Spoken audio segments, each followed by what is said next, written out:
Mga kapuso, tumangging humarap sa pagdinig ng Senado kaugnay ng Tacloban School shooting ang developer ng violenting online game na Gorebox. Ano nga bang makikita sa larong ito na sinasabing kinahimalingan ng isa sa binatilyong shooter? Nakatutok si Bea Pinlac. Sa unang tingin, mukhang pambatang computer game na mala Minecraft at Roblox.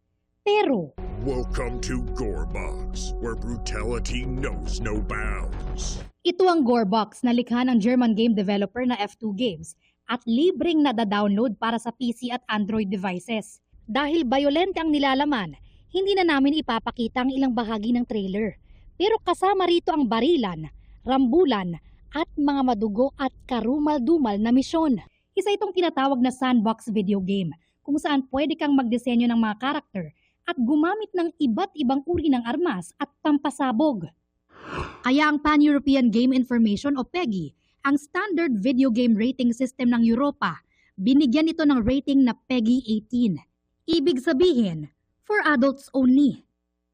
Pero ang video game na ito, sinasabing kinahumalingan umano ng isa sa estudyanteng shooter sa San Jose National High School sa Tacloban City. Kaya naman sa pagdinig ng Senate Committee on Women and Children sa susunod na linggo ukol sa Tacloban School shooting, gusto sanang ipatawag ni Committee Chairperson Senator Risa Ontiveros ang developer ng Gorebox na si Felix Philip. Pero ayon kay Ontiveros, sa ipinadalang tugon ni Philip, tumanggi siyang humarap sa pagdinig.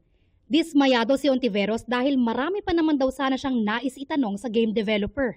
Sabi pa ni Ontiveros, hindi naman niya sinasabing isang laro lang ang dahilan ng trahedyang ito.